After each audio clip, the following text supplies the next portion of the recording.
I'm just going to speak this afternoon about a project we were involved in. It began in 2013.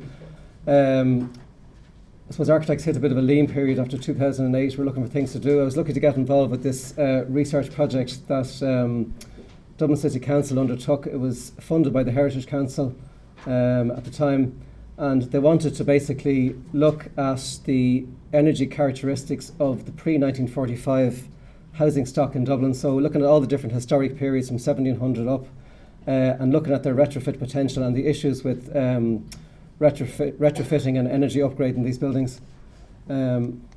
So the project was a number of aims and a number of firsts. So we wanted to classify all the different housing types into their main historic categories.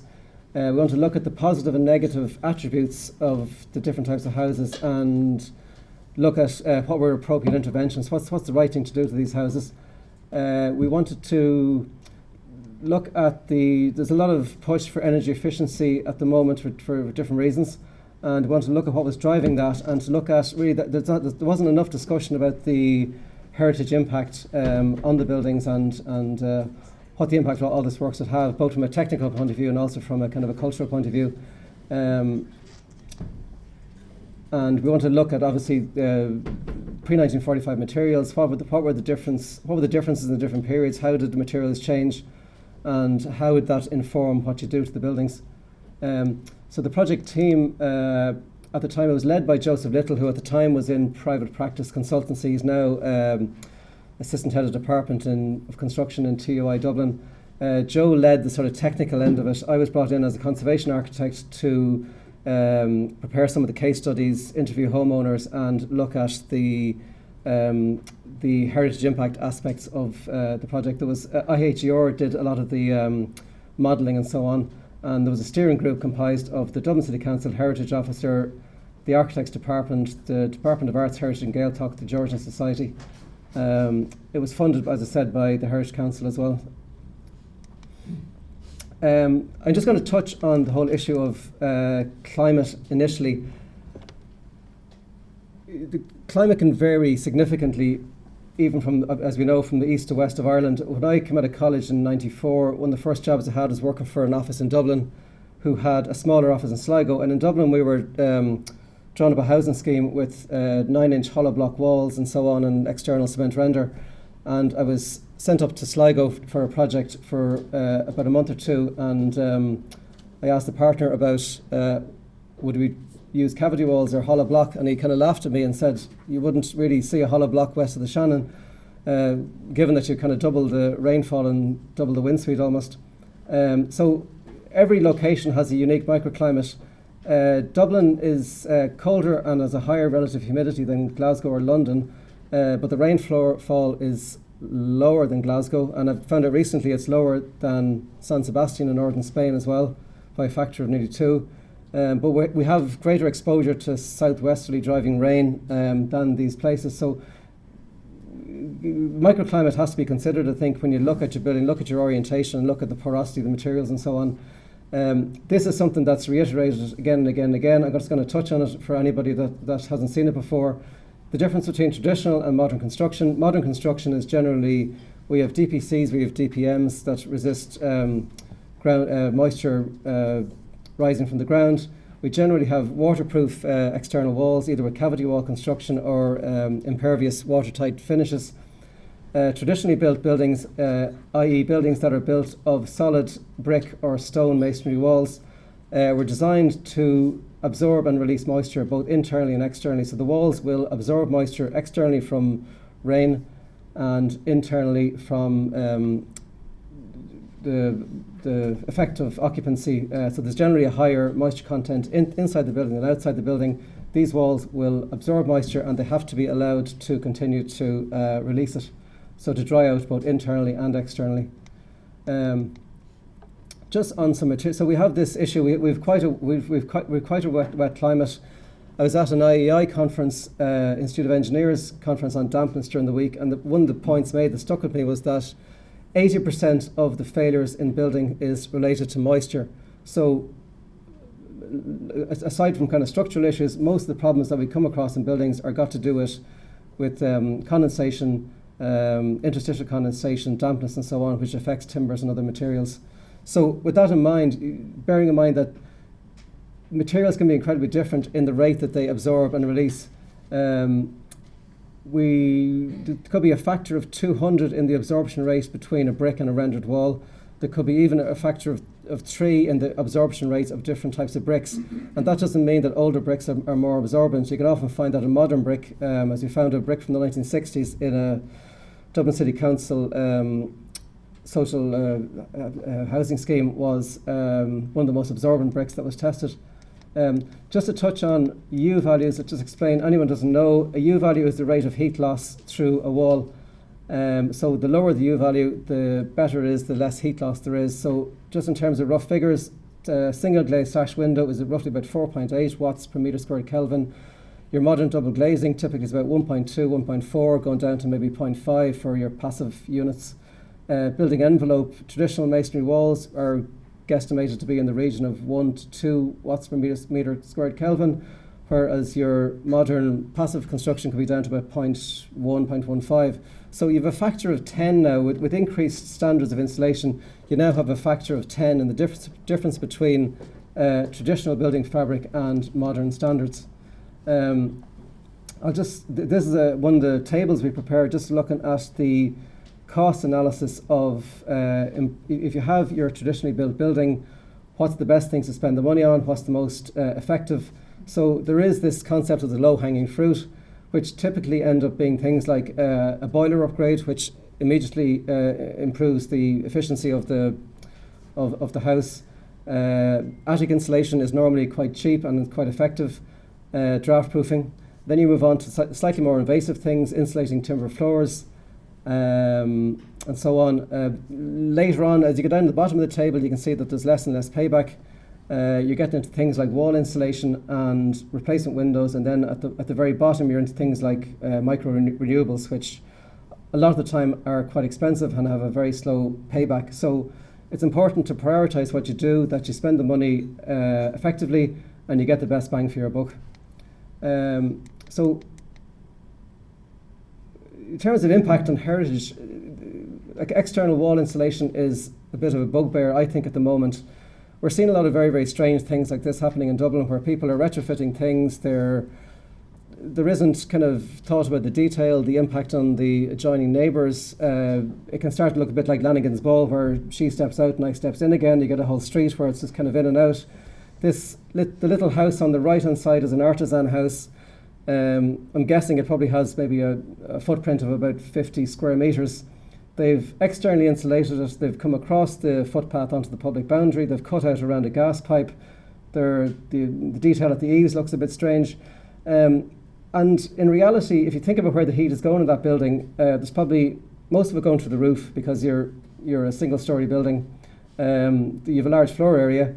And actually, the area of that wall, if you looked at the percentage of heat loss area, which is that wall, it's probably quite slow and it's probably quite small, and you kind of wonder, was it really worth doing that to that little house? So the study looked at other things, like some of the tricky details. This is trying to insulate a Belcast or a Coombe ceiling, where we're trying to retain the lath and plaster internally. So it was done by insulating it externally in association with a reslating of the roof and using quite a thin aerogel blanket. So the study looks at a lot of those kind of tricky details in old buildings that are kind of sometimes hard to resolve. So I'm going to just run quickly through the main building elements. So windows, just to say, windows, they're a huge character element. The red brick houses there, the original sash window on the left, you have your horns, you have your slim framing, you have the camber arched head, and then, like, typically what happens is you end up with a top hung PVC unit with which is squared off, and it totally alters the character of the building. So I think windows are something that has to be looked at very carefully. They can have a huge impact on the character of the house. One thing, the study is well worth looking at, is Historic Scotland looked at the efficacy of different types of upgrade to single glazed sash windows. And I think one of the most interesting things was that your shutters, for example, if you close your shutters at night as they were intended to, you're upgrading the U value of the window from, say, the 4.8 that we talked about to about 1.4, which is the equivalent of nearly equivalent to a modern double glazed window. So there is, I mean, one thing we'll touch on later is that the old buildings aren't as bad as people expect when you actually run the calculations on them. This is secondary glazing from Albert College in DCU. So wasn't involved with the project, but I know that the Dublin City Council conservation architects were involved in it, and some of the secondary glazing now, it's a very slim aluminium profile that sits on the internal staff bead of the window, and again it brings up the whole window unit to approximately the same level as a double glazed unit. It retains the external appearance of it. You get to keep your historic glass if there is any. So secondary glazing is something that's worth looking at with window upgrades. This is the slim profile double glazed units, which you can often, they ideally work best in these type of windows, say like a 1/1 Victorian window. It's a lot trickier to do with, say, a Georgian window where they have very slim, light glazing bars. Not sure about them. There's a question mark about how effective the seals are over time. There's a possible conflict that some people say that the putty can react with the spacer bar in the double-edged unit. Sorry, the spacer bar in the double glazed unit. That's why in this one here we were using a timber glazing bead. Yeah, so it's hard to know long term. Like you're possibly losing historic glass. You made the double glazed units won't last possibly forever. So all these things have to be weighed up as to what the most effective thing is. This was one of the things we wanted to do. We felt was very important was to actually measure the actual U values of walls in Dublin. When you get a BER assessor to do a BER of your building, be it a modern one or an old building, there's various defaults in the DEEP program that they use, and the default for traditional masonry walls, I think, is in the region of about 2 to 2.2 watts per meter squared Kelvin. So that the green little triangles there represent the defaults in DEEP. There's a way of measuring the U values of walls in situ with thermocouples, which we did in a number of the buildings. And generally speaking, we found that the walls were significantly better than the defaults in DEEP. So often your BR assessor will say something like this wall, the walls are losing heat at a certain rate, whereas in reality the performance of the walls of traditional buildings seems to be better than what's been assumed. So I should say they're the figures at the bottom. So for example, if we're up at 2, if the default in DEEP is around 2.2, we were getting in Henrietta Street, we got 1.09. Can you see the second one there? I think that's Aylesbury Avenue, 1.19 and 1.62. But consistently, they were all better than the defaults and what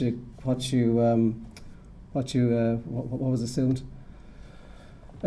Wall insulation. So going back to our whole issue with moisture and everything else, is important if you are going to insulate walls that you use appropriate materials.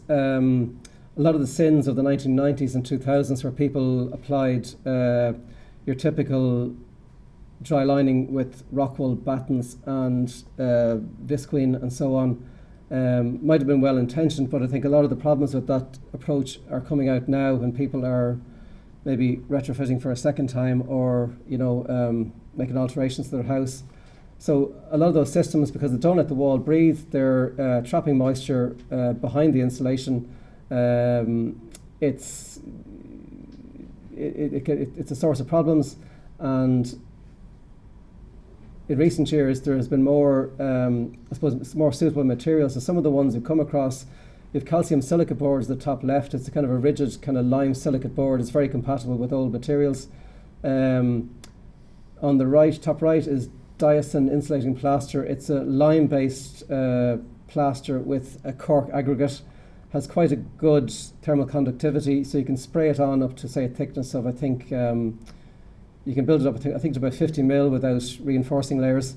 That'll improve your, say, a stone wall significantly. It also takes up the any undulations in walls, whereas the calcium silicate is quite a rigid board. It needs a flat surface to adhere to. The bottom left is IQ Therm by Remers, which is quite an interesting product. It is a PIR-based board, but it has magnesium pores in it that allow the board to breathe, and it has a kind of a magnesium inner facing where the plasterboard normally is, which allows the board to breathe and buffers moisture within the room. And bottom right is it's a wood wool slab, which again is fixed to the wall on a lime parge coat, and then it's finished with a lime plaster. So there's lots of materials out there now. The technology has come on a lot in the last 10-15 years. Insulating suspended floors. Need to be careful. I had a disaster with a floor a few years ago where we insulated it something along the lines of this, and there was mushrooms appearing between the floorboards about 14 months later.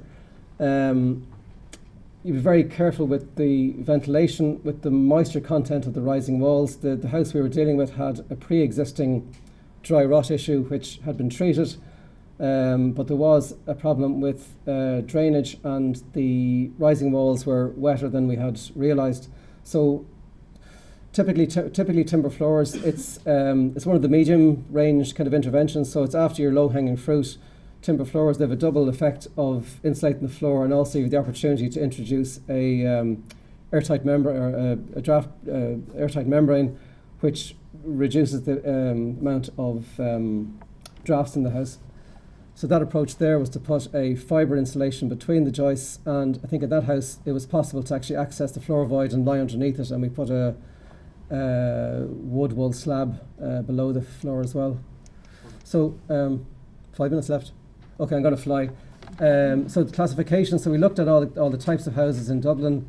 We're surprised at the difference in scale, everything from the big Georgian houses down to the little artisan cottages where, the artisan cottage would nearly fit in one of the rooms of the Georgian houses. These are the 7 retrofit houses types that we looked at. So these are houses where a retrofit had happened, and we interviewed the owners and looked at what they did and what effect it had. These were another subcategory of case studies where we did hypothetical retrofits. We looked at a minimum project and a maximum project, looking at compliance with Part L and so on. These are the results of just a summary of the BER results. I'm going to skip it just for under pressure. So for example, Norcrate Georgia Street, one of the important things I think is to look at the geometry and characteristics of your building. This Georgian townhouse had the most efficient enclosing area. So it had the lowest enclosing wall and roof area to floor area at 1.03, 12% glazing ratio. So we looked at these kind of things to help to try to inform us as to what the best interventions were. So in this house, we just looked at attic insulation and heating, a new heating system which brought the BER from a D2 up to a respectable C2. So uninsulated walls, single glazed windows, it achieved a C2. And that was a better result than some of the other case studies. So again, looking at the efficiency of your envelope and the geometry of your building, this is a little Regency 1840s townhouse, Upper Leeson Street. There was calcitherm insulation to the 2 returns. There was draft-proofing floor insulation, new heating systems, and I think it got one of the best. I got a C1. Again, I think the walls of the original building were uninsulated. There were single glazed windows were retained. I think the fact that the 2 returns were insulated buffered the back of the house. There wasn't a huge amount of wall area left over that had to be insulated. So again, looking at the people kind of rush into insulating walls, whereas if you analyse the building and look at it, you often find that, well, why would you need to do that? There was a very sophisticated heating system in that house with zones to every to every room. This is a Victorian townhouse in Ranelagh, upgraded from an E1 to a C3. Again, you see it's got a higher heat loss area to floor area ratio of 2.14, so it's nearly double the Georgian townhouse. We got a 36% increase in energy savings on a 38 grand spend. So again, it was similar to the last one. There was calcitherm to the returns, draft proofing suspended floors, heating systems. There was slim double glazing installed. there was a reduction in fuel bill. The reduction in fuel bill is again, one point to say is that the BER will often predict a higher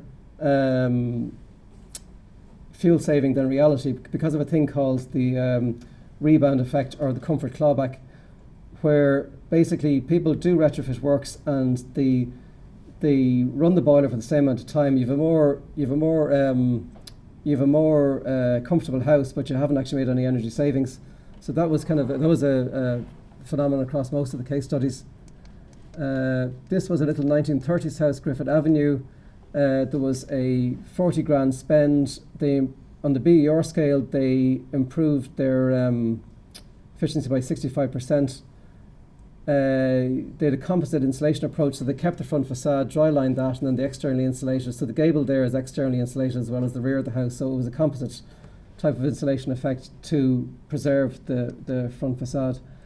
So yeah, I think that was an effective little 40 grand package of internal, external insulation, a bit of floor insulation and heating system upgrade. They spent 40 grand, their BER improved by 65%, but the actual energy savings were on the bills were shown up around 35, so roughly half what the BER was saying.